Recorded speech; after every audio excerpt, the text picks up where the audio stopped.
So I'll tell you a little story to start with. I think children today have it so good. They have on-demand cartoons anytime they want, basically. You know, if you want to watch Teen Titans Go, you can watch it pretty much on demand from sunup to sundown. That, however, was not the case for me when I was a kid. And I love superheroes, if you haven't figured that out. Started reading comic books when I was about 8 or 9 years old and basically haven't stopped now. But the comic books have changed very much. Certainly grittier and darker. But my favorite cartoon was the Super Friends. I loved the Super Friends. The only problem with the Super Friends is that it came on very first thing in the morning on Saturdays. Now, see, the great thing that you all have is, you know, we had about a 4-hour block when I was a kid that you could watch cartoons on Saturday. You had 2.5 networks, basically, that played some of it. And then the damn government had to, I'm not supposed to say that. The darn government got involved in things and had to start putting educational things. But before it got all messed up, we had Super Friends. I loved it. It's my favorite show. The problem was it was started really early in the morning. Now, I lived in the Central Time Zone at this point, and that meant that it got on even earlier, you know. So it would start at 6 o'clock in the morning. Now, I don't know what kid wakes up at 6 o'clock in the morning on a Saturday, but I was that weird kid. I don't really need a lot of sleep. Never have. Except I would wake up at 5:30 because I didn't want to miss Super Friends. Now, let me be honest. There was a time, you may not know this, but there was a time when at a certain point in the evening, in the morning, the television would go off. The broadcast would end. It would like maybe 1 o'clock, 2 o'clock. I know this is hard to believe, right? I don't know that any channel now ends. I don't know. And it didn't come back on. And when it came back on, the very first thing you had to wade through if you're a kid was not Super Friends on Saturday morning, but the Farm Report. Now, to a little kid, 7, 8, 9 years old, that's torture. It's torture. Oh, I really want to watch the Super Friends. Well, I got to put it, but you know what? I did it, right? I know way more about farming than I should have known at that time. But it exercised a lot of my patience. But then it would start, Super Friends. All of them running together, coming on, zooming in on Flash, Batman, Green Lantern, Superman, and then the villains. When they had the Legion of Doom, I really dug it because then it was awesome. They're like having this running collision at each other, and it crashes. It's just great. The cartoons now, to be brutally honest, are okay. I have them now as an adult, and I watch them. I had them on DVD, and I digitize them and everything, so I can watch them whenever I want to. And yeah, they're cheesy, but man, at that time they were awesome. So. For me, anytime I can get an opportunity to talk about superheroes, I want to do it. You know, so I made a presentation about RD development based on it. Now, so look, I think this is way cooler than any of the other identity development theories that are out there that I learned in graduate school. But you know, to each their own. You know, Cass and Gillian, they're all great, but you know, they're not quoting Donovan in the textbooks right now. So they should be, but they aren't yet. Time will tell. So I decided that one time somebody was asking me about this. Some of my best presentations have just come kind of from riffing. You know, I didn't do it for years. And then one day just somebody said, hey, what do you think? What do you think about, are there any, how do you think about RD development? I said, I think there's 5 stages of RD development. It just came out of my mouth. And I just did it. Now, fortunately for somebody decided to record it. And they recorded it and transcribed my entire whole conversation about it, which is right here, believe it or not. And I read it back and I thought, oh my gosh, I'm onto something. I think I need to talk about this a little bit. Now, this sounds like the way, look at me. I don't mean it that way. But sometimes you run into things and your experience informs it until you have the opportunity to say it out loud, you don't realize how much truth there might be in it. So I decided that I would do that. I would have a presentation. I thought there's 5 stages of RD development. The more I talk about it, the more I know it's true. The more I believe it's the right thing to be said. I'll leave it up to you to tell me if you think so. Darian, I think, would probably admit to, though, that I'm onto something. And it has become sort of the parlance of our staffing. They do talk about it a lot. And so I thought we'd share it with you. Okay. So I think everybody needs to have a credo. This is the credo. There used to be a black and white Superman series on TV. I'm not that old, okay, but they had it in reruns. And the beginning of the episode, the show always opened up with this: faster than a speeding bullet, more powerful than a locomotive, able to leap tall buildings in a single bound. Look up in the sky, it's a bird, it's a plane, it's Superman. And it goes on. Yes, it's Superman, strange visitor from another planet who came to Earth with powers and abilities far beyond those of mortal men. Superman, who can change the course of mighty rivers, bend steel in his bare hands, and who, as Clark Kent, mild-mannered reporter for a great metropolitan newspaper, fights a never-ending battle for truth, justice, and the American way. By the way, I wrote all that from memory. That's how many times I heard it, right? I mean, isn't that awesome? I mean, it ingrained in me. Look, I won't lie to you. Comic books deeply shaped. Maybe I had terrible parents apparently, but comic books shaped a lot of who I am. I mean, and I grew up in the late '80s, and comic books were very powerful. There were a lot of big issues that were going on. They were tackling drugs. They were talking about HIV and AIDS. They were talking about prejudice and discrimination. Talking about LGBTQ issues. All these things were starting to emerge, and it kind of went under the scene because people thought that was for kids, and so many things like comic books. You read the history of comic books. It's people sort of dismissed it because they thought it was for children. And let me just say, some of it was real heavy for an 8 or 9 year old, but it certainly was affecting. Now it's a little different. They're much more brazen and obvious about their bent for talking about social issues and other things. But I was deeply affected by those things, and it sort of became that, along with great power comes great responsibility, very shaping in my career as a professional. I really believe that. I know it sounds comic booky, but there's some real truth to that issue. The idea, I mean, I look at what I do, you all do too as well. But think about the idea of role modeling. That is a great power. Think about how much you can affect someone. But also think about that it's equal measures of responsibility too. Some of you, I know some of your own personal stories where you have affected people yourself to a profound way that changed them too. And then they are in turn changing other people. Talk about power. Talk about great responsibility. I feel that keenly. I don't always live into it the way I want to, but I feel that responsibility well. And so just like this, if you read this whole two slides here, this tells you everything you need to know about Superman. I mean, it summarizes the character pretty well. Now, the unfortunate thing is now newspapers are dying and dead, and and I don't know what he does now. Now he's a vlogger or something like that. I don't know. He does TikTok videos for Wonder Woman. I don't know. But what's your credo going to be? What's going to be your way of being as an RD? What is that going to look like for you? What does that mean for you? So I just want you to think a little bit about that in the next couple of days, but particularly as we talk about this stages of development, okay? Okay, I believe there are 5 stages. The 5 stages are the Aquaman stage. By the way, my favorite character of DC character. Very fond of Spider-Man, but from consistency, I did not cross companies. It's all DC, okay? Yes, I got to honor it, right? I mean, it wasn't a crossover time, so it was like stick to that. So, the Aquaman stage, the Batman stage, the Green Lantern stage, the Wonder Woman stage, because women rule the world, and the 5th stage is Superman stage. Okay, so I want to talk a little bit about each one of them. So, a couple things before we get into that. We don't do a lot of comparing of each other to you all. Like, I think we've talked about this before, but I want you to, so the point of this is not to give you, say, well, I'm a stage 3 and they're a stage 2. No, everybody starts someplace different, right? Even among you as a group, there are some things that will make you distinct, that will make you different in places probably than maybe somebody who, if we brought in everybody. If we hired all brand new RAs, people who had just been RAs from Belmont, maybe we expect them to be sorted together, but look at the diversity of the things that we have. Madison's had almost a year under his belt here. He's also had a long time as an RD. Katie's been an RD already.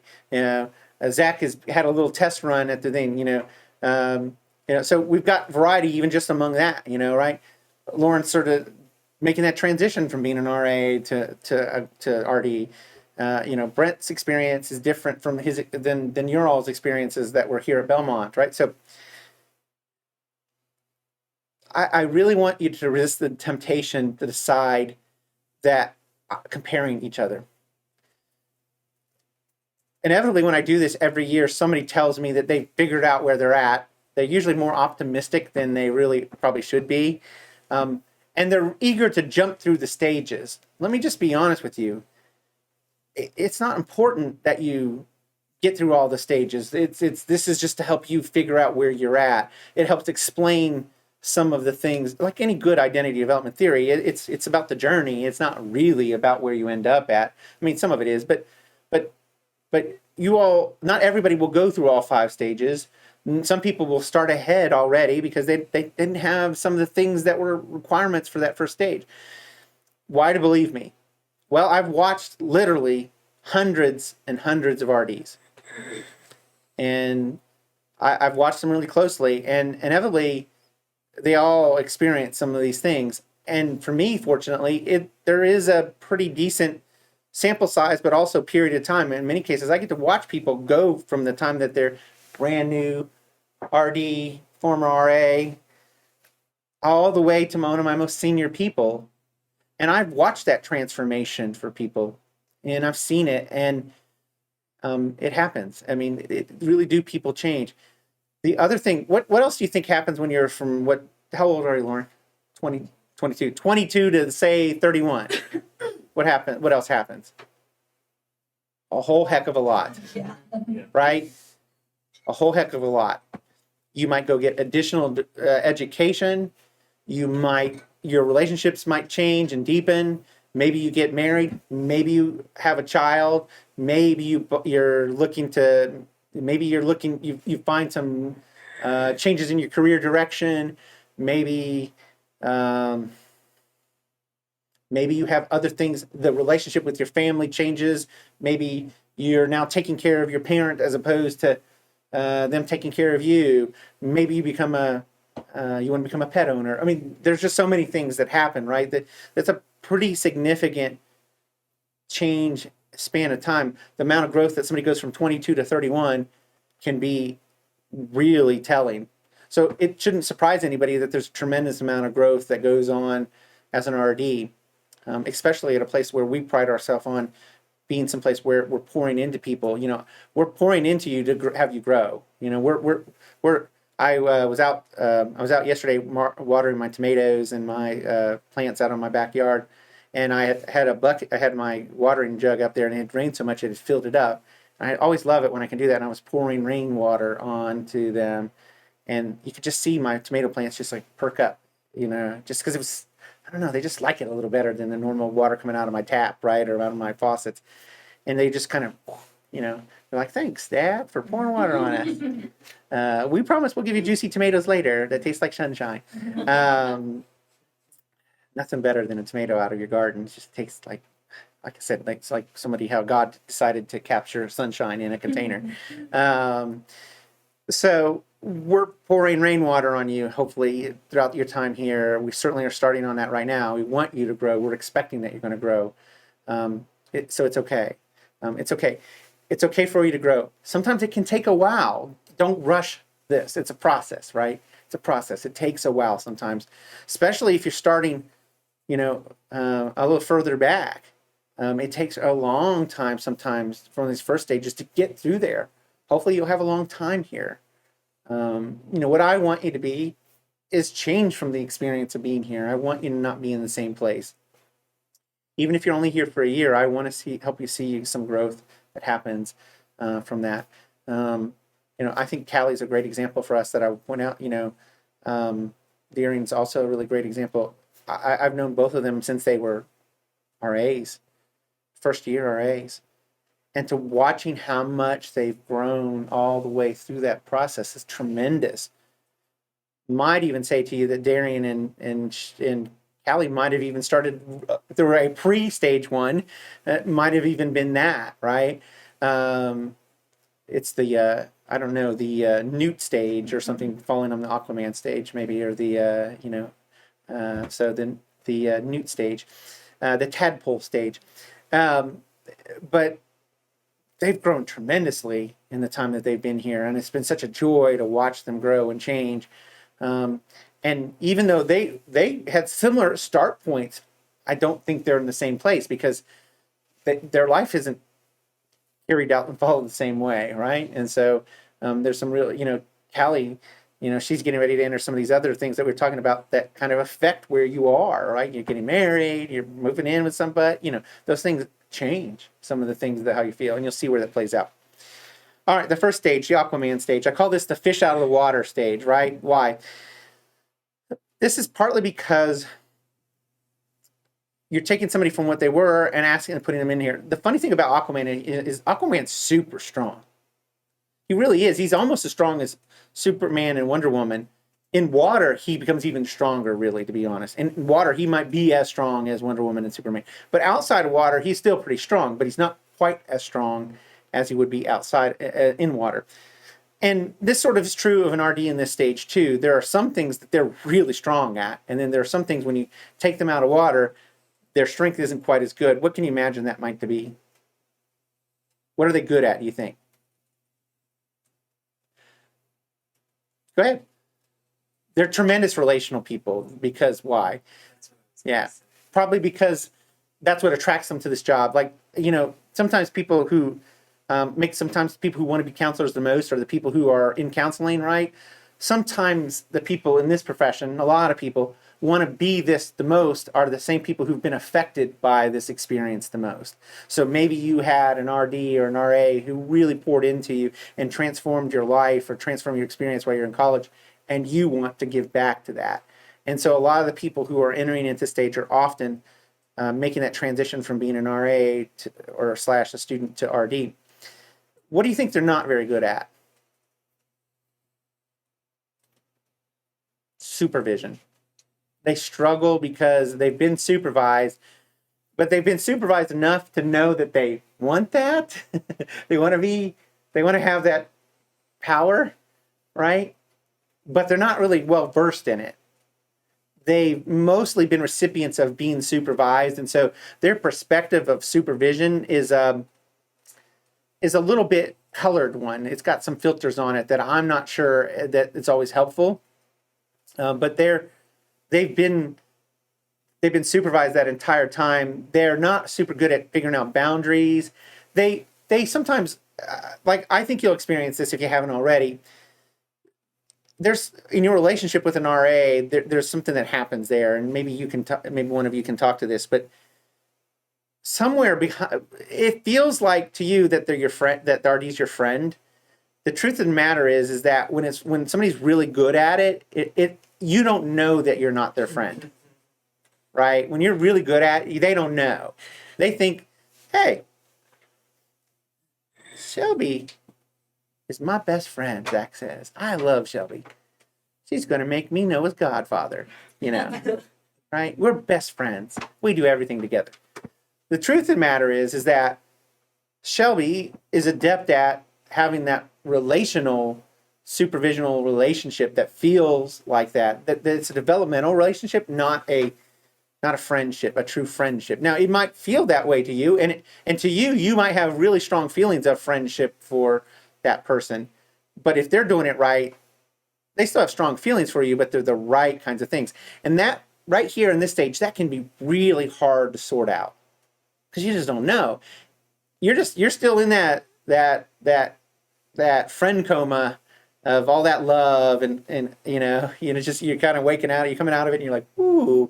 And it can be really shocking for people, period of time at this time, is when you're like, oh crap, I'm the boss now. And then sometimes people overreact to it, and they're like, I'm the boss now, right? And they just, it's too much. The power goes to their head, absolute power corrupts absolutely, whatever the saying is. They go a little crazy. A lot of people in this stage they're often trying to right wrongs, right? Especially if they've had a poor supervisor, they're like, when I'm an RD, I'm gonna do this. I hear that. I see it in their head too. I can watch them and they're just going, I'll tell them something, or I see them seeing something, and you can just see them going, when I'm in charge. Yeah, Darian does that to me all the time. She's like, when I'm the director of Residence Life next week, I'm going to do this. Yeah. They put a lot of emphasis on the RA position. They think that's really the job. Why would you think that? Because that's all they know. I mean, their whole experience of the RD position is coming from the RA perspective. So they think that your job as an RD is just the RAs. Again, if you're really good at it, that's the way it feels if you're on the receiving end of it, right? But the truth of the matter is, it's not. If I were being honest, the RAs are about 30% of your job. There's another 70% that they probably never experience or experience very little of. But it's such a powerful 30%. And if it's done really well, it can be really changing. They don't know a lot about the RD position. Again, sort of the job, like, what do you like better? Do you like magic, watching it happen? Or do you like to know how the trick is done? The real enjoyable part is magic. The best part of it is when it happens spontaneous. And you're like, how did they do that? It doesn't have the same magic when you start to know it, right? It lessens. Now, some people just have to know. Like, I'm a behind-the-scenes tour person. I got to go on every behind-the-scenes tour. You know, when I'm on a cruise ship, I got to go and get the behind-the-scenes tour. I got to go see where they smashed the cans for the recycling. I mean, I just, I love that stuff. Disney World, I got to go behind the scenes. I got to go. So I got to know how the sausage is made, the lemonade is squeezed. You get it. I got to know. But it does take a little bit of that away. And so a lot of people still have this sort of magic about the RD position, and so they don't know it deeply. That's okay. That's normal. A lot of this times people have a very limited understanding of student development. A lot of these people have not gone to college yet, to graduate school. Sometimes they're just beginning it. Why do you think that's important? Anybody have any theories as to why that might be important to have an understanding of student development theory?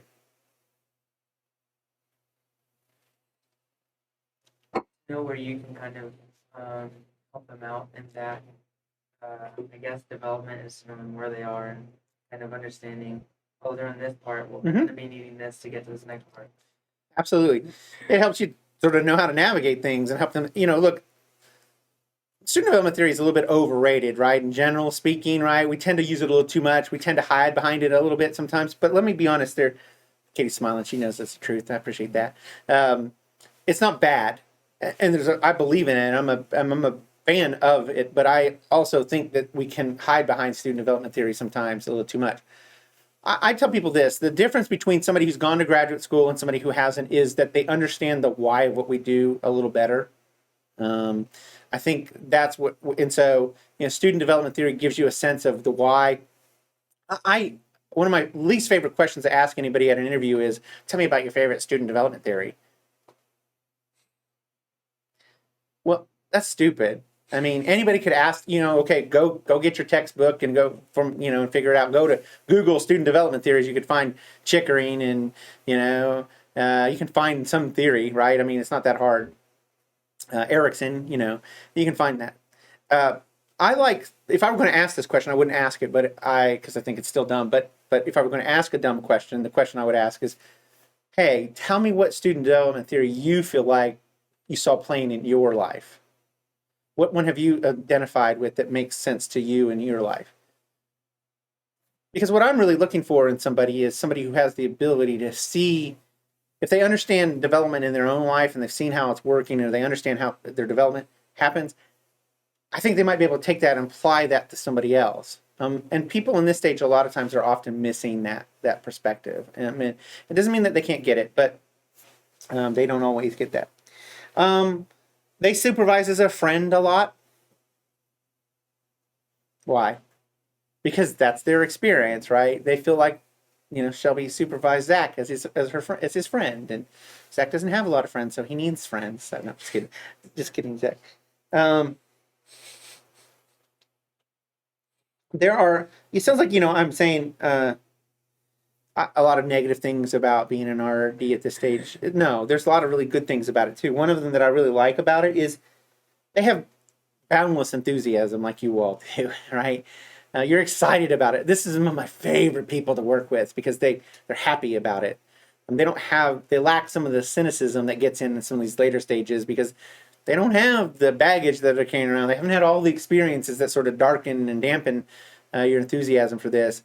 I think they're the easiest group to mentor.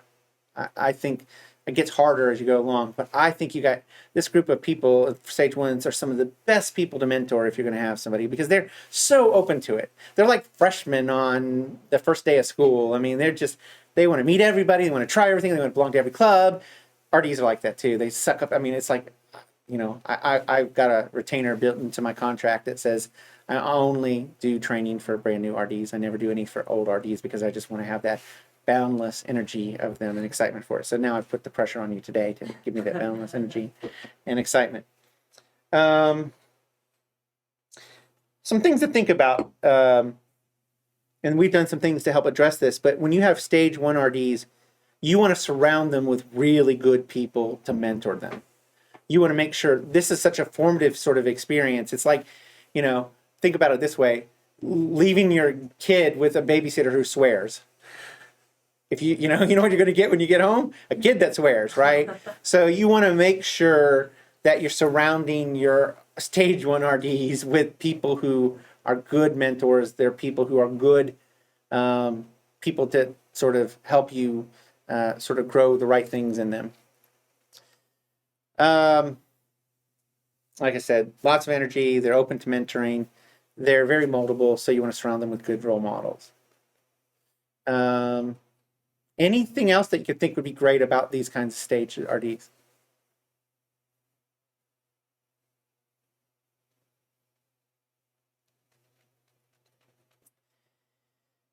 There are a lot of really good things about them.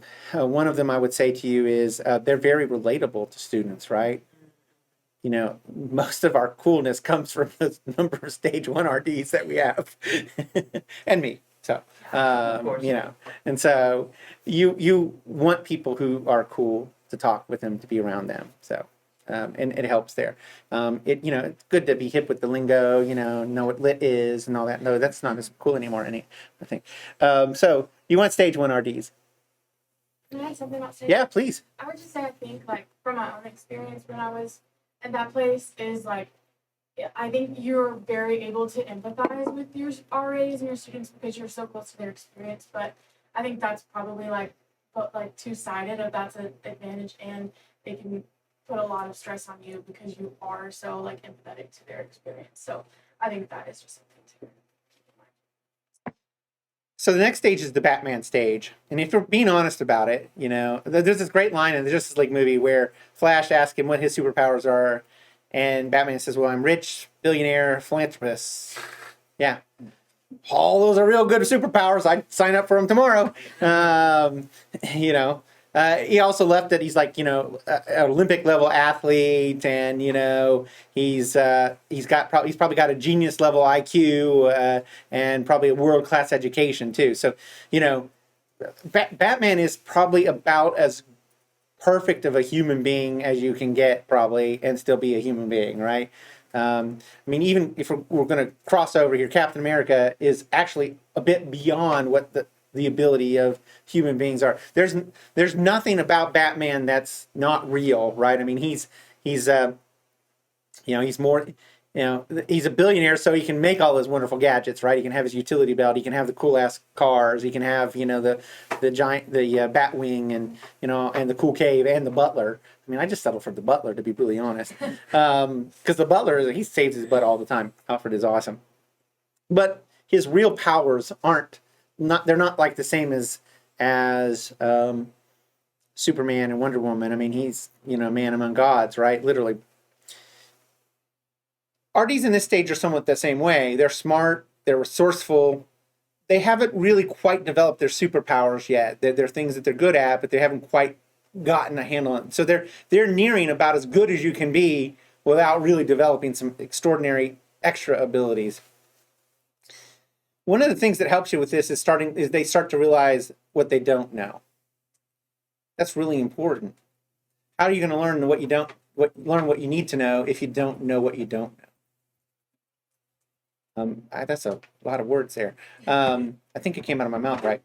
But one of the things that happens at this stage is you realize I don't know everything about supervision. I don't know everything about the right boundaries. I don't know everything about student development. I don't know everything about the institution. I don't know, there are things I don't know,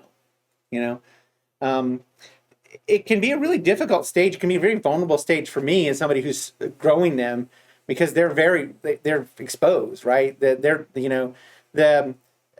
you're in that stage 1, your Aquaman stage is like you've eaten too much sushi, or you're got too much mercury in you, or you've eaten too much candy. I don't know what it is, but you're running around. You're almost immune to you're so jazzed on the excitement. You don't feel the effects of some of the things that you have done. It's like a little bit of an armor for you. You're desensitized to the pain.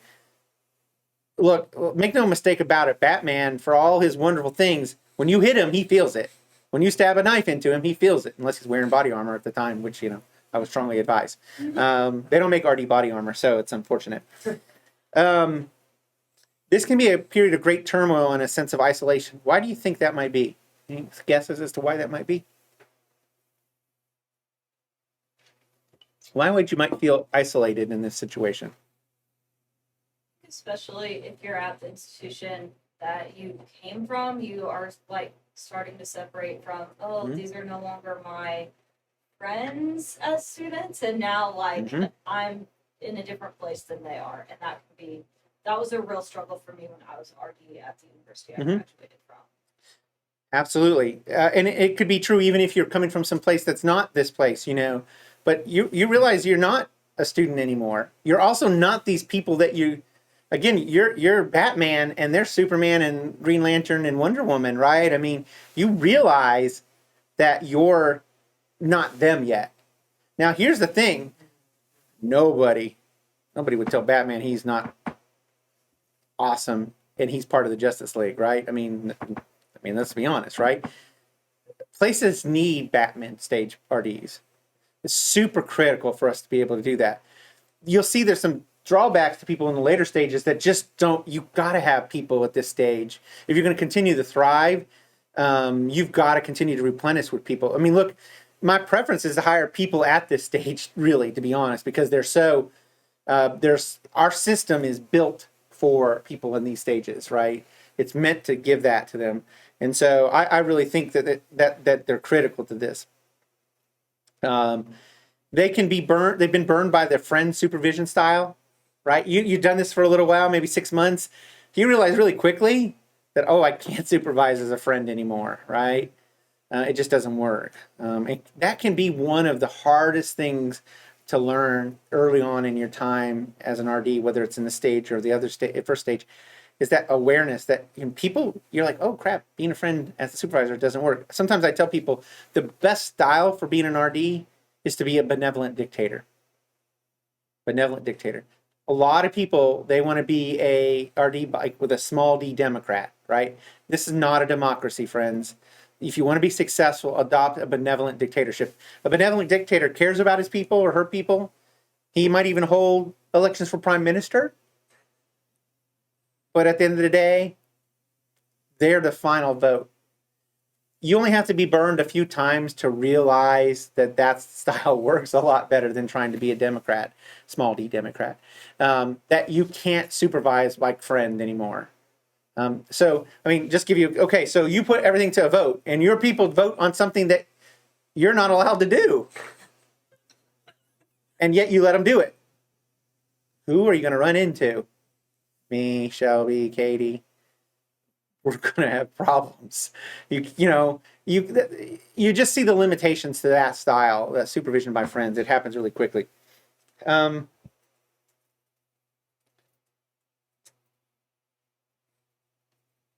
lot of times, what happens to them when they're supervising a friend is they've had some actual ugliness. And there can be some damage to people when they encounter the stage and they supervise that way. It can be dangerous to have. Some of it is tied to age. what age do you think a lot of people are about this stage? 23, 24. Their friends have graduated. All the people they know are no longer here. You feel lonely. You feel like you're not only, maybe the people that are working for us are a little bit older. Maybe they're married. Maybe they're coupled up with somebody else. It can be tough. Fortunately for us, we've got a healthy class of people who are all pretty close in age. We've got clusters of each age group, right? There's not anybody who's really like way over on the far end of anything now. That hasn't always been the case.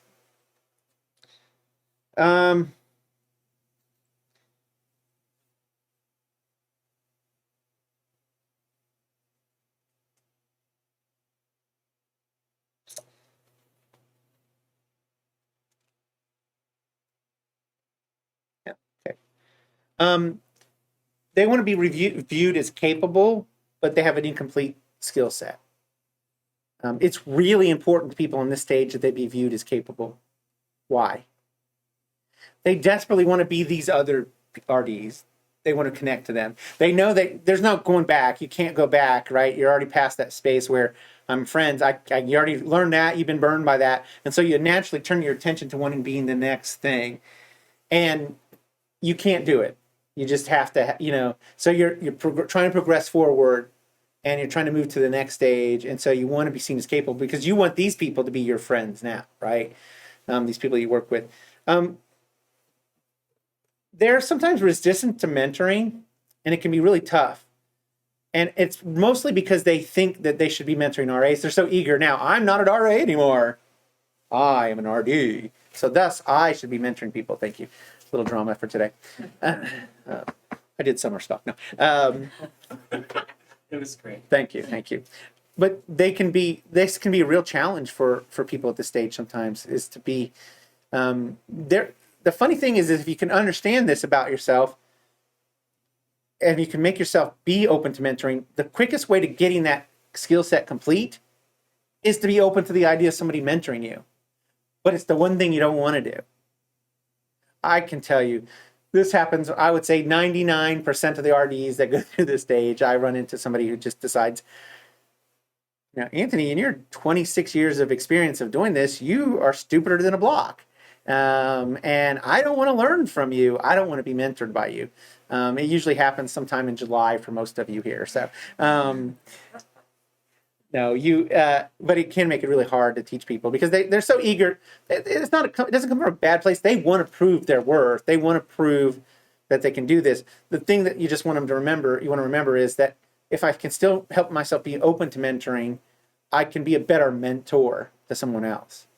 Super important to remember that. If I were going to think about this sometimes from a time slope is this point, it's kind of like the sophomore slump. Everybody know what that is? That kind of period of turmoil where you start buyer's remorse, keep wondering whether you should have taken that major. Maybe should you come to this school? Sometimes you have this here too in this stage. Usually this happens, year and a half, 2 years into, maybe you've had a full year and now you're into this, and it can be really tough. A lot of times you start to see some of the hypocrisy of the place that you're working at, and every place has some of that. Every place has a measure of hypocrisy that you just can't overcome completely, and it hits you square in the face. A lot of RDs in this stage, they have a high degree of idealism. Everybody knows what I mean by that. It's just like you believe what you believe. It's a wonderful thing. I mean, RDs at this stage are some of the most passionate people that I've ever met. They have excitement and energy for this job. They believe that they know that they're going to change the world. They're going to change they want to be capable. They work hard. They want to be. There are really good things about them, but they're very idealistic. And to be honest, sometimes it's a response to the realities of things, right? Some of our response when we encounter something that we don't want to change or we're not ready to deal with, we sort of react to it in absolute, right? So a lot of people become idealistic, or they double down on their ideas. Well, we need to be student centered. I hear that a lot from, we need to be more student centered, and a student centered place would be this or this or this, and I hear that a lot. I hear people start to talk about how they feel like they're selling out. I sell my soul, very dramatic, as if I'm the devil somehow, and you've made a bargain with me to give your soul in order for 3 years of free housing. I mean, no, it just doesn't work that way. But they have a little trouble seeing sort of the grayness of the job sometimes. This is not unlike Batman. Batman is a highly idealistic person. He's pragmatic on one hand, but he's guided by a lot of idealism. He won't use guns. He won't kill the Joker, even though his life would be a lot better if he killed Joker, right? Let's just be honest. We wouldn't have as many good comic books because we wouldn't have the Joker in there. But I mean, he's highly idealistic. He's sort of stuck in that. I think one of the things that I would tell you as I've read comics, he's sort of evolved a little bit more over the years. He's a little less idealistic, but there's still moments where his idealism really gets in the way of his goals, his success. I'm not sure that I'm not trying to suggest to you that idealism is bad, because it's not. But it can be tough when you're working with people. Are 18 to 22-year-olds highly idealistic? Sometimes. But they're also very hedonistic as well. And they do what makes them feel good sometimes, right? And sometimes that's highly illogical and it doesn't make any sense and it goes against their better nature to do something, and yet they choose to do it. It can be really tough to work with people in that space themselves and be highly idealistic. You know what's right for students. I've heard many in RD at this stage say that almost word for word, that they know better than the students that they're helping about what's for them. Maybe you may have the experience that you've had that informs you about it this way, but it can be very dangerous. I think it's one of these things that can be really severe if you're not been to graduate school.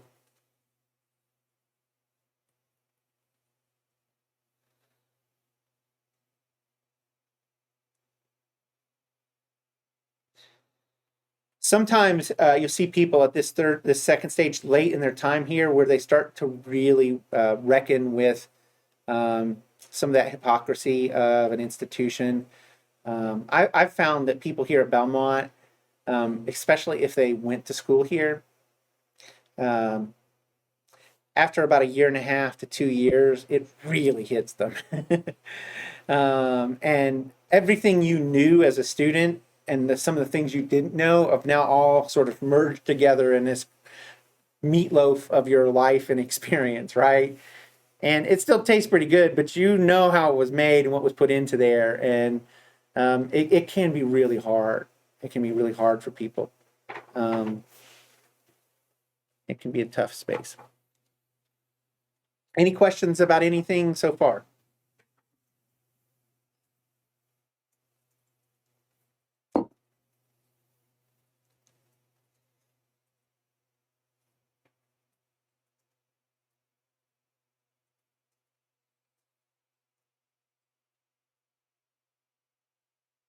One of the things that I would tell you at this stage that I want to make sure you know on the end of these stages is that when you're confronted with this sort of idealism, it's important to really spend some time understanding that your idealism forms a lot of the basis of the decisions that you make, but they are not the same as the decisions that you make. That it's okay to hold on to your ideas. One of the things that I think we'd make a mistake on, and especially as your career goes on in your early career, is you start to take on ideals that are not really your ideas. There are things you like, maybe there are preferences, there are things that you care about, but they're not the things that are your core of who you are. But sometimes they feel a lot like this is an ideal. I have to die for this, or I have to fall on this sword for this. And it can be because you're at a place, maybe especially if you went to school here, that matches up really well with who you are. And so you think that the institution's ideas are often your ideas. Sometimes they are, but sometimes they're not. And sometimes it's important. One of the things that I think I've talked before is recognizing this is a role you're playing. And that's hard to do in that stage too. You just don't realize that this is the role that I'm playing. I'm being asked to play that. It doesn't have to be perfectly match up with my ideas. And what you realize as you go along is the things that you really care about, they are far fewer than you realize. And I'd be a person that says strongly defend those things and protect those things, but recognize it, pare it down to what really is important to you, what really is an ideal that you can't live with. You can't, I mean, you'll be happier in your career generally, but you'll be happier in your experience too, the quicker you can figure some of that out. There are things that you think absolutely are the things that you just must protect and defend. And I'm guarantee you, all I had to ask you is, can you think of any instance where you thought this was something that was really deeply held for you, and now 3 years later it's not? Anything you can think of? Anybody got to come to mind? You don't have to tell me, but just thinking about it. Yeah. So why would it be any different in this work too? You're going to have some of those encounters. So in that late stages, a lot of times people they get to that space and it's a real conflict, and the ones that can successfully move beyond that realize that, hey, this is the role I'm being asked to play. That doesn't necessarily mean that that's me. It was probably one of the best things that could have happened to me as a relatively young professional, was to get to that space where I believe it or not, I have a fairly high degree of idealism even after 21 years at Belmont. I still believe there are certain things, but the things that really matter to me are very pared down. They're very protected. I don't tempt them very often. I just, I try very hard to protect those things, and I try to use them to be the basis of the decisions that I make, so that I don't find myself in a place where they're compromised, because I wouldn't be here if I thought I couldn't live those things out here 21 years later. Now, there are things that I'm asked to do in my role that I don't agree with necessarily, but it doesn't mean that they're in opposition to the things that are really held closely to me that I want to protect at all cost. Can you think about what those things are? If you can't if you can't be at a place where your ideas can be protected or you can protect them, what should you do? If you can't protect those ideas at the place that you're at, you probably should move on. You probably should move on, because the place will not be able to change enough to suit you. I mean, the things that change the nature of an institution are pretty rare. Now, to be honest, we're going through sort of one right now with a president change. We're also going through a global pandemic that could have changed the financial nature of an institution's success. We were lucky, and hard work and thoughtfulness too, but we're probably not going to experience that in the same way. But I can tell you that I think it's already fundamentally changed the way the institution looks at how students are going to be instructed. The idea of in-class instruction is still going to be prominent, and it's told us the value of that probably even more. But we've also proven that we can do it remotely in right situations, or it's going to become a part of the curriculum and the way we teach. It's not going to be an either or, but it will become part of those things. That's a pretty significant change for a place that's really prides itself on its in-person instruction, to be able to think about that. And who knows how the situation changes from an institutional perspective with a new president. But those things are far and few between, thankfully. Hopefully pandemics are a long way off from each other. And presidential changes, for me, that was 21 years between the last one. And so, the life of institution, there aren't that many cataclysmic kinds of events that can really alter the institution. So it can be, if you find yourself in such opposition to a place that you're unable to reconcile that with who you are and what you believe, you may not have any answer, but maybe to think about somewhere else. Here's what I will tell you: you will not find a place that fits you perfectly, no matter what. You just won't. And you don't need to be happy. Something to remember about this is not a lifetime sentence here. That's really important to remember. You are passing through here. Most people do 3 to 4 years at the max, unless you're Darian. Unless you're Madison.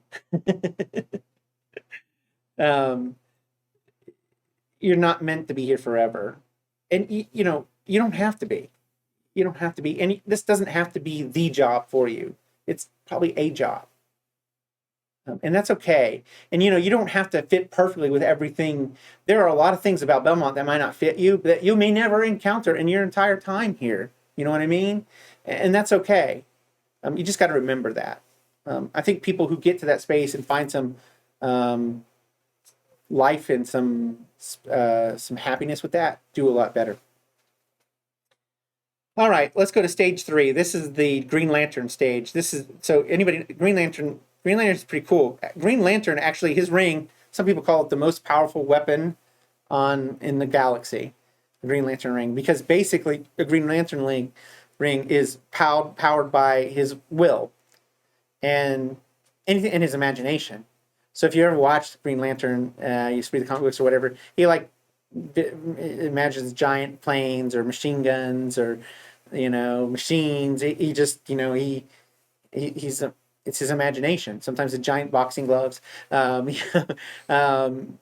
he can, whatever he can think is what he can do. And a lot of times, this is where that starts to come together, like where I'm able to see what I can do. There's an understanding of that great power comes that great responsibility, right? That what can I do?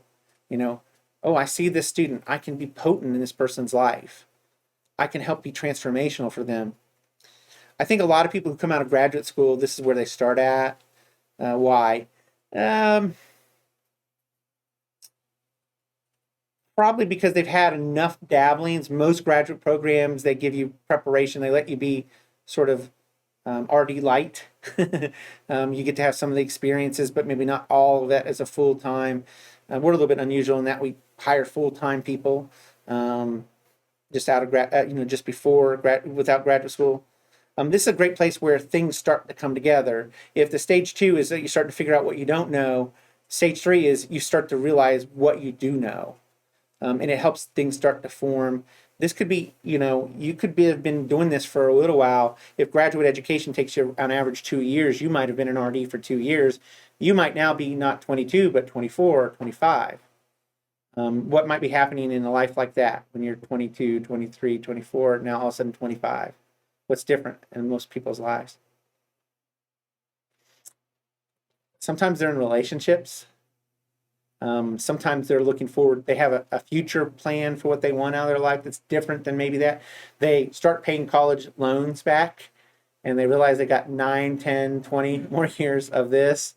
They start looking for, the space between the connection to students is not the same, not necessarily bad, but it's different. You recognize, if you've gone to graduate school, you recognize that you probably not as easy to be students for you to be your friends anymore. When things start to come together, it's easy to demonstrate to your colleagues that things that you are capable, you're able to do what you need to do. Here's one of the things that I think is very distinct about this, and we'll talk about it a little bit further later on, but being an RD is something that they do. It's not something it's not a choice they make. Doesn't that sound funny? Think about that. There's no wrong answer to this, but how many of this for you, this is your job? It's okay if it is. A lot of people at this stage, this is their job at this point. This is what they prepared to do. They went to graduate school for it. This is what I'm supposed to do. It's not a choice that they make. It's something that they really have to do because they invested all this time and energy and money into going to school, and so they have to do it, right? I love people like this because they're very capable of highly independent work. At this stage, they've put it together. They have some really demonstrated skill. They have the ability to work really independently on their own. That's why a lot of times when we're giving assignments to people who are out of graduate school, we'll give them something where they can run it on their own, or maybe they're doing something on their own because they don't need that same sort of level of attention and detail to things. They have the ability to think about it. It's like, this is a lot of the stages. This is like the first time your mom let you stay at home by yourself. Right? What age was that for anybody? My mom was a 5, which again, not mother of the year. 9, yeah, for very long. No, it's like until she got home from Yeah. work. Yeah, I was a latchkey kid, so I mean, we were coming home by ourselves for a long time early on. That was okay. It was the 80s. It was cool. Parachute pants and latchkey kids. That's the whole 80s.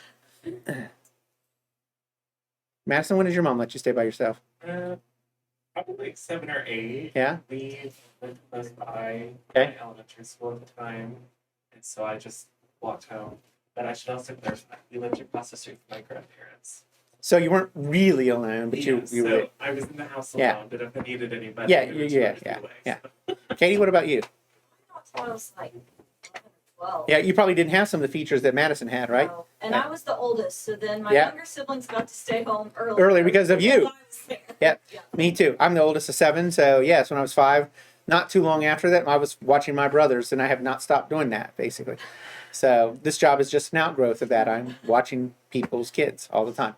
As my mother said before she passed, he watches the kids. Yeah. He watches the kids. Yeah. $75,000 in student loans to watch the kids. That's just my doctorate. So, makes you want to do that, doesn't it? This is a good place where you start to see people make some integrations in their supervision. They know how to make being a friend, a mentor, and supervisor all in one. Why do you think that happens at this stage? Practice makes perfect, right? You've had enough practice at this stage that becomes easier and becomes more apparent. Supervision's a skill set that the more you use it, the more you get better at it. It doesn't mean that you ever master it or whatever. I had an RD, he was this brilliant person, one of these people who could master anything he did, and he hated the RD job because it was never one of these jobs he could master. Mm-hmm. Because it's tough, right? Some of the people who've struggled the most are people who think that the RD job is just something I can master it.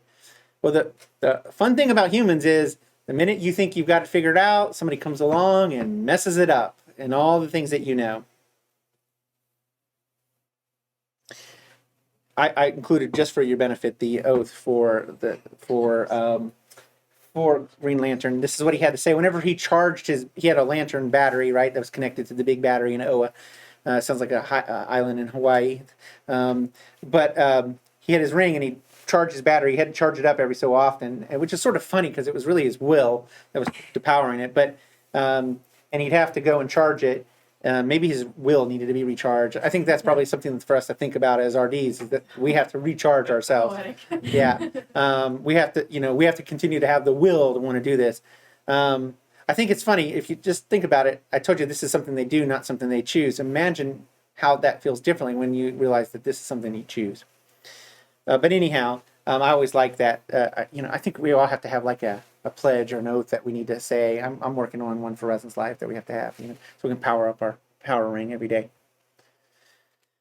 Some features that I like about the stage 3 is there's rapid skill gaining, right? Because whenever things start to come together, other things start to become easier, and you can build upon the skill set that you have. You ever build Legos, right? Zach's like nodding his head, And once you see what it looks like and you know what it looks, all of a sudden, it becomes easier. And you ever get to like the last part of a puzzle, the same sort of way, right? When it's almost formed, and all of a sudden, it's amazing how quickly the last couple pieces go, right? I mean, as to where you begin, you're like, okay, I start looking for the edge pieces, and I'm looking for the corner pieces, right? I'm trying to do that. And what happens when you see the picture, the other pieces that remain start to fit together quicker and faster and more easily. And why wouldn't that be the same case for people here? That as you go along and you get more things here, the quicker and you can gain skills. You can grow a great deal. Now, let me be honest. I think stage 3 can last the longest of any of them. Why? Well, if we were talking about your growth, a person's growth from stage 1 to stage 3, stage 1 and 2 is pretty. It's climbs, but it's fairly easy, but a long climb, right? Stage 3, the climb from stage 3 to stage 4 looks more like this. And even though the distance between 1 and 3 is long, it's not arduous. The skill set and the things that you have to do to get to stage 4 can be very steep. And frankly, sometimes this is the place where a lot of people burn out.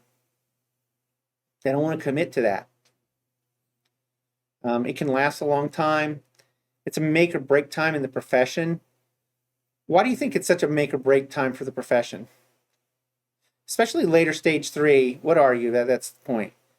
You're probably 27, 26. You're just tired. If you've done this to graduate school, you've been having people tell you how the rules. What do you mean I can't have, cooking wine in my apartment? What do you mean I gotta sign people in? I mean, you just get tired of that. Maybe you have a relationship now that's taken itself to a certain seriousness that wasn't there earlier, and all of a sudden now you're thinking about 2 people's careers instead of 1 person's career. You're thinking about 1 person. You're like, you were fine with all the rules and the things that come along with living on, but now you have a person who never. You're married to a person who's living on with you that never lived on as a college student. I've had that happen. Man, I'm telling you, when that happens, I guarantee it's a year or less before they're moving off. Because it's such a foreign thing, right? Unless you're just really excited about the fact that, no rent, save money. It can be really hard for people sometimes. Were you going to say something? You going to say something? No? Okay.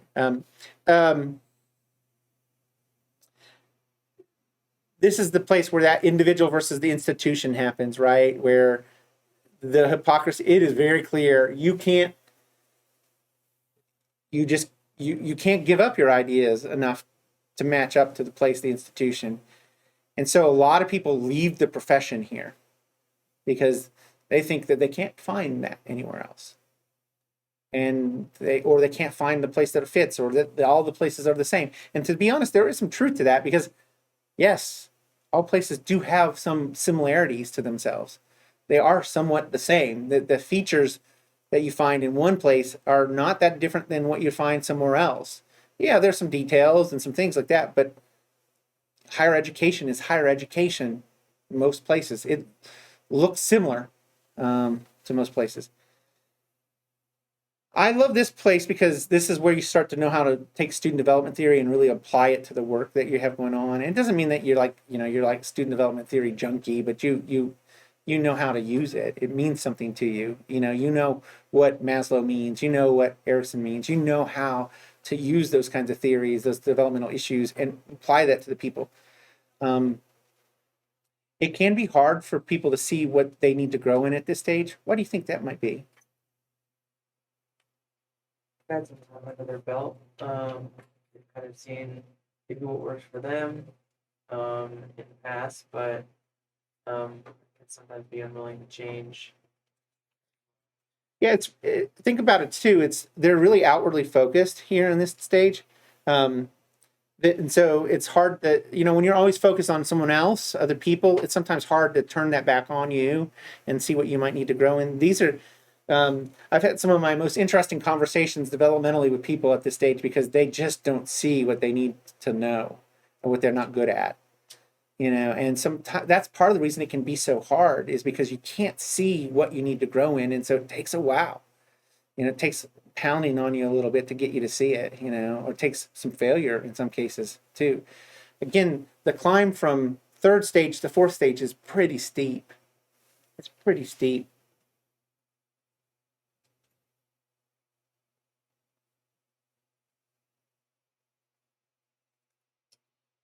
See, I'm just trying to see what I've.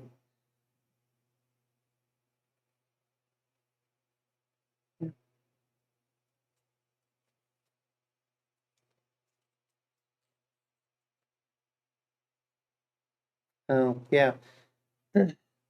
One of the things that can be challenging here is you're expending a lot of energy out to other people, and you don't get a lot of back. You're expending far more energy outwardly to people than you're sometimes getting back. And that can be really draining. Partly because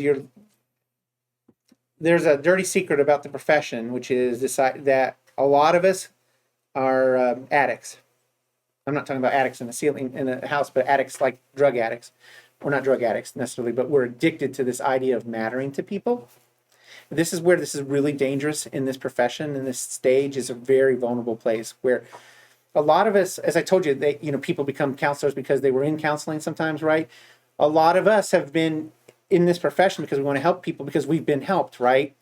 And sometimes that idea gets really perverse. And graduate school, in all fairness, does not help people in this.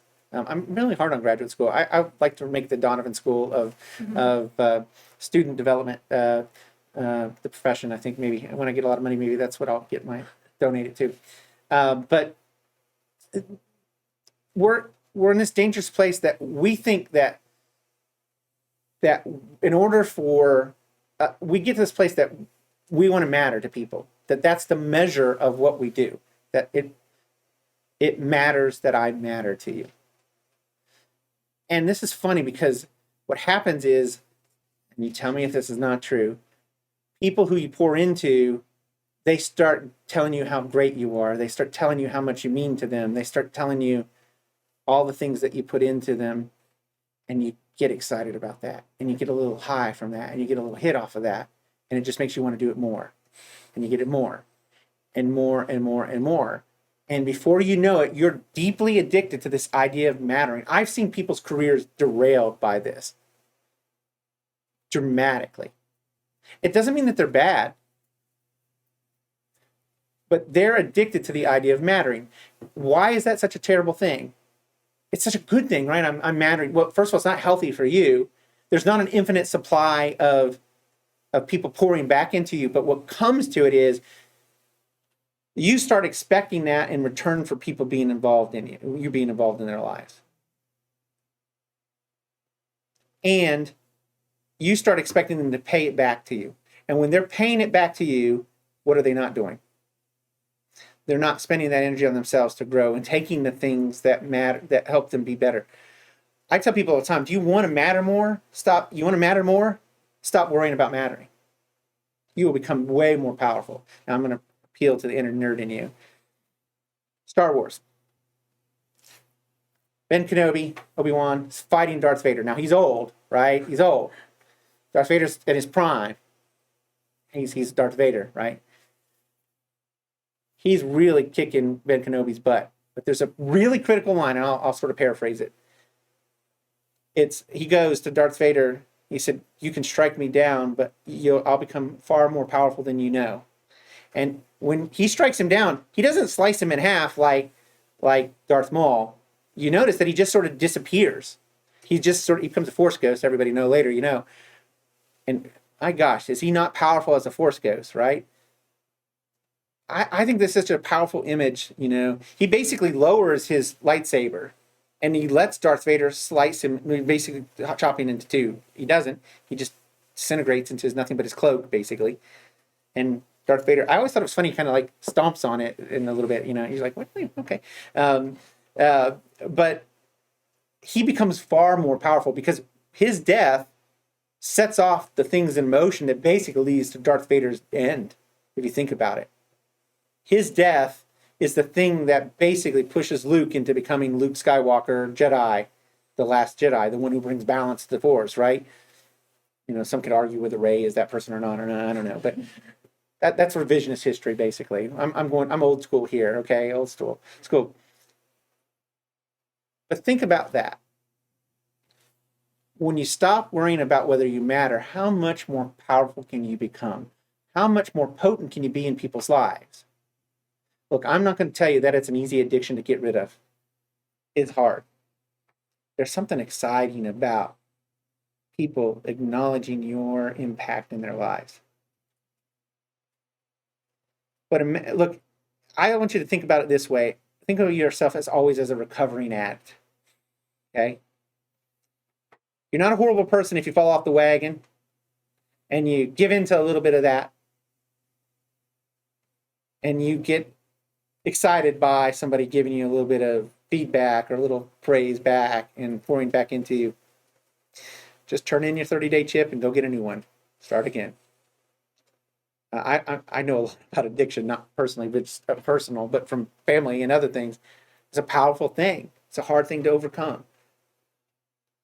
I tell you this now because this is the place, this stage is that place where there's some potency to being careful and being on guard to not becoming addicted to the idea that I have to matter to people. You will matter to people. You will. And the less you care about being mattering to people, the more you will matter to them. The more powerful you will be in their life. Think about this. Let's take deeper things. When Christ died on the cross, was he thinking about mattering to you, to people? The answer to that question is he wasn't thinking about how important he was. He's going to sacrifice himself on the cross so that impact, that effect would carry through to the people that believed in God and Christ, right? You've had to talk about a transformational moment, right? A moment where not being concerned about whether you mattered directly mattered to so many people more, changed so many things. You can pick that in other religions as well, but particularly thinking it's potent when you think about this. Now, I'm not sure that many of us would be confused with Christ, but maybe a few of you. I certainly wouldn't be. I'm closer probably to the devil than I am Christ, but I'm working on it, trying to be. You saw me, I've held back swearing for the most part. But I want to try to, I really tried hard. I'm going to pour into you. I'm going to put energy into you. I want you to be impacted by that energy. You don't need to pay me back for that. You don't. I don't need it. You give it to me, fine, I'll drink it, but, I don't need it. I hope that I hope Shelby doesn't need it. I hope Katie doesn't need it. I hope the others don't. I don't, look, I love you all. I really do. But if you never thank me for the energy we put into you, I'm fine with that too. Doesn't mean that you can't. I just don't want you to have to choose to do that in order to get my attention and my time and my energy for you. You won't have to ask me for that by paying me off for it. You have to ask the people who work for me. I don't ask for that back. I try really hard. I want to model what I want for you all in that. I promise you, if being potent in people's lives is important to you, I want you to be healthy in that. I don't want you to be addicted to it. I just see it get derailed so quickly when people do that. It's really important to me. All right. Wonder Woman stage. We gotta head to Yep. orientation tours and just. Yep. I'm sorry. Okay. I see it still. Most RDs end here. I think this is where most people leave me at. I'm perfectly fine with that. RD at this stage, they're super independent. They have the ability to lead others. I love having some stage 4 RDs in your mix of things because it can be really potent. Stage 4 RDs are great stage 1 RD mentors. You have few student friendships and much more developmental relationships. It sort of comes together. It makes sense. This is how it works. This is what you do. People here, they start learning to leave, that they're concerned with leaving a legacy.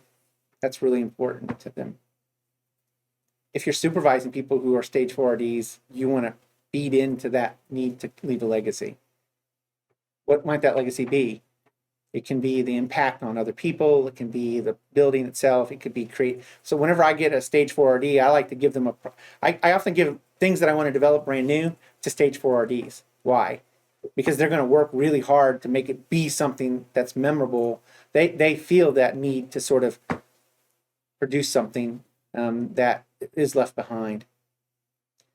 What do you think? This is sort of the junior year. You're thinking about what's next, right? What do you think is a challenge of this space? Probably staying present in the role that you're in while also thinking. Yeah, absolutely. What do you think about in terms of like your relationships with other staff people? What's going on there, you think? You can kind of come to a point where you're thinking so much about the next thing that those relationships you kind of distance yourself to save your pain Yeah. for the future. Some people have already left, right? The people you knew when you came in aren't here. They're not the same people. This might surprise you, but a lot of these people are tired of role modeling, right? I just said to you, these are great people for stage ones. Why do you think I think that's a good thing? They know the reality of and the drainingness of role modeling. They're tired of it, but they've seen the potency of it. They know the power of role modeling. And they also can help you understand the pitfalls of role modeling for you. I think they're great people to teach other people how to be successful at these things. And they're probably going to make you a better, having known them is probably going to make you a better person that goes through that transition quicker in some ways. These people have a lot of conflicts with the family and life issues. Why? Because again, you're at now this stage, you're 27, 28. Maybe you had a child. Maybe you've got relationship things that are going on. Maybe your husband's career, your wife's career is taking off too. Just a bit of advice as a person who's married to somebody very successful as well. It is almost impossible for two people's careers to move forward at the same time. I'm just going to tell you that. We can talk more about that later. But this starts to come into play, right? In a lot of cases, at this stage, people have their spouse or whatever, significant others, made a lot of sacrifices for them to get to this place where they're at. Maybe it's getting their master's degree. Maybe it's spending some time at this place, living on campus. And in many cases, I see people who now it's their spouse's turn to sort of do things. And so this can be a really conflicting thing. The most important thing that happens about a stage 4 RD that I think is the most symbolic of people moving in that direction is that remaining an RD is a choice. That's really important. If you have to do this because it's your job or because you have to, boy, it's a quick path to miserableness. Because you got all these other things going on. You're tired of role model and you got these conflicts with family. It's hard to do. I want to see people who've made a choice to be an RD and choosing to remain here. I like seeing that. There's a sense of nostalgia. They're sometimes resistant to wanting to change things because this is the way we've always done it. I love that when people tell me that all the time. You've been here 3 years. This is the way we've done it for the last 3 years. I've been here for 21. This is not the way we've always done it. I constantly have to tell people that. It's like, just because this is how we've done it while you're here doesn't mean that that's how we do it. But there's a sense of nostalgia for the things the way. They're a little resistant to change. They're good to mentor these other RDs, stage 1, 2s, and 3s. They're good at all of them, but they're particularly effective at those beginning stages 1 and 2. 3, why is it hard to mentor stage 3 RD if you're stage 4? Because of what I said earlier, that they don't always see what they don't know in that stage 3. And so sometimes, as a stage 4 RD, I can see it because I just went through it, right? But I don't want to hear it if I'm a stage 3 RD. And so it can be really tough sometimes for stage 4. Sometimes I like to put a later stage 4 or stage 5 RD mentoring some of my most challenging stage 3 RDs who are trying to push through that and get through that, is because there's enough distance. And we'll see a little bit later about stage 5 RDs that help them get through that. So stage 5. This is your Superman. This is your Superman stage. Superman is really the most powerful hero of all those people. There is only one Superman. Yeah, there's some people. I told you, there are people who are almost as strong, almost as powerful as Superman, but there's only one Superman. And what makes Superman powerful is not just simply his powers, it's what he believes and what he stands for. That's the power of a stage 5 RD too. It's not simply their skill set that they have. It's what they stand for, it's what they believe, it's what they represent. They're a powerful example of of what can happen when you successfully transition through those things. It's great. I don't always have a stage 5 RD with me because they're hard to come by. It's hard to get there. These people, they're not only making a choice to stay, but also recognizing that your time is ending. This is super important. Not to borrow on the word super too much, but super important. Why do you think that's important? For somebody to recognize that their time is ending. If you don't recognize that your time is ending, it'll sneak up on you. It'll come up on you, and you'll be in a place where I don't think you'll be as happy as you could be because you've just hit that space where it surprises you. One of my great fears, at Belmont, is to be the last person to know that I need to leave. I don't want to be that. My time is done here. I don't want to be the person that finds that out last. I want to be the first person to know. So I love it when we get to people who know that their time is coming to an end, because it helps us make that transition better. It makes it easier. It allows us to have them filled up with the right things. And what I don't want is an RD who's leaving here full of RD stuff. I want them to be emptied as much as possible of those things and be full of the things that they're going to do next. I love them because they want to do their work well, but they don't necessarily need to be recognized to do that. This is often when I put somebody in charge of something that might seem mundane to them, but they'll do it because they've already know they're Superman. When you're the it, you don't have to know you're the it, right? You just are.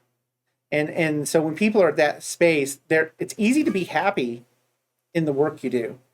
I'm not constantly having to make them be the best of the best, the highest of the highest, even though they're Superman, right?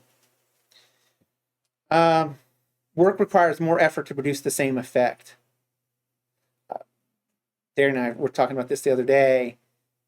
This is the truth. 50% more emotional energy to do the same job each year. Imagine this stage, somebody's been here for 3 or 4 years, how much emotional energy it takes to do that. This is true of Superman too. Superman's charged by the solar sun, the yellow sun, right? He's powered by that. There have been moments in Superman's time when he's been low on that energy, and it's because everything he does requires so much energy. It requires so much. He's very powerful, but it requires a lot of energy for him to be able to shoot laser beams or heat beams out of your eyes is a lot. And it's not a simple thing. It takes a lot out of you. They're often looking for experience that's approximate the next steps in their career.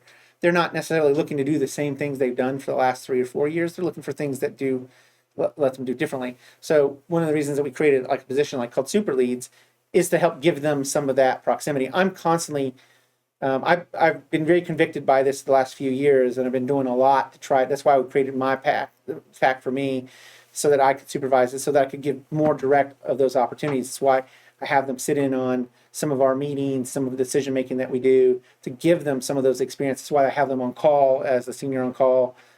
We're trying to give people some of those experiences that approximate what there might be in the next stages. They can feel a little left out. I mean, they recognize that they're not like everybody else. They're not, and so it can be a little lonely. I mean, the truth of the matter is, and I said earlier, Superman's a stranger from a strange world or a different planet, right? Not everybody gets to stage 5. It can be lonely there. There's not a bunch of Superman standing around. RD who can get to this level, it's just not a lot of them. And they don't stay a long time either, usually, much longer after this. They can, but not always. They're not really interested in mentoring RDs. Isn't that strange, right? But they can be very difficult to get to mentor well. They're Superman. There's only one Superman. They don't need all the things there. Maybe they're tired of mentoring. By this stage, they've mentored a lot of people. It's sometimes hard, supreme athletes, really gifted and talented athletes, sometimes they try to be a coach, right? Some of them struggle to be a coach because they're just so talented.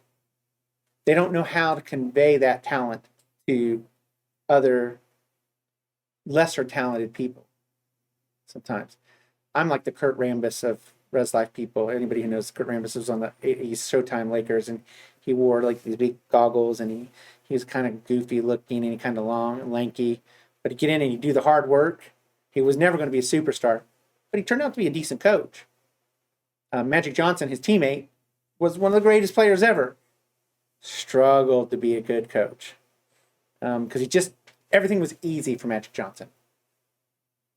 It was hard for him to relate to the person who wasn't the supremely gifted athlete.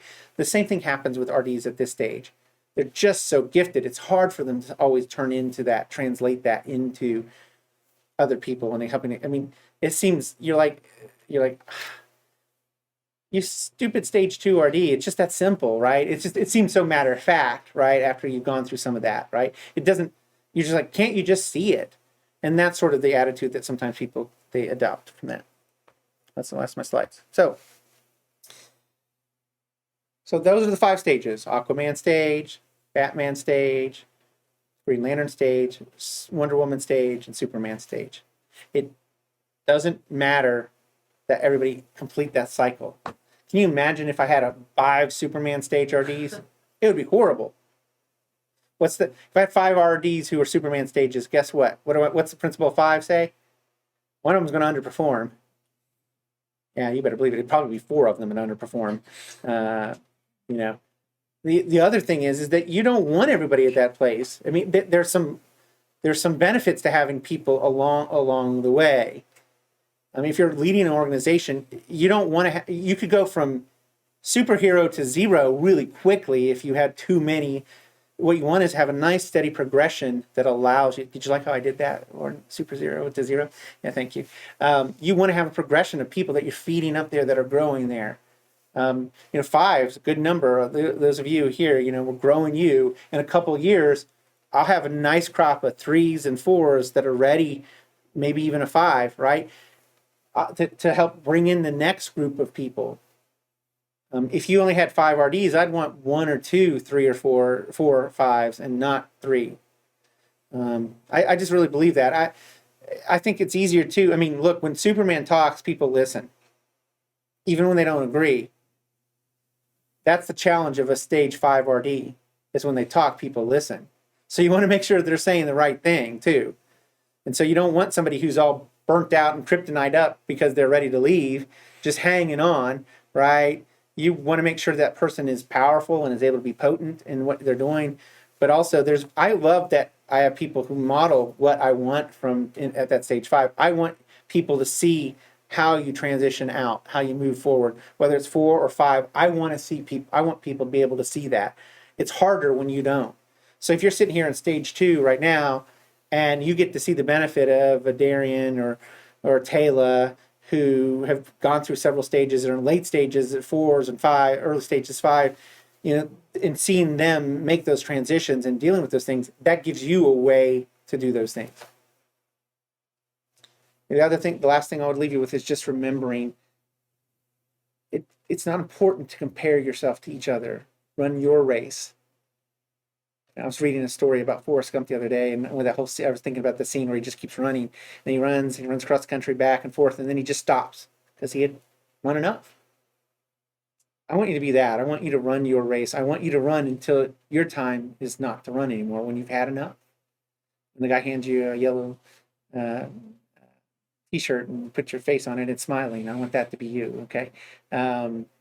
So, think about that. Think about yourself. Think about where you are now.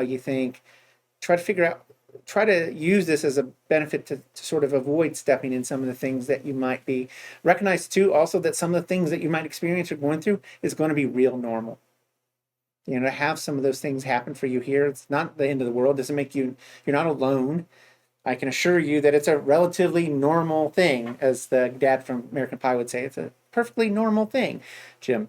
Even though he just did perfectly unnormal things throughout that movie. But I want you to know that it's a perfectly normal thing to go through all those stages and encounter some of those obstacles for that. So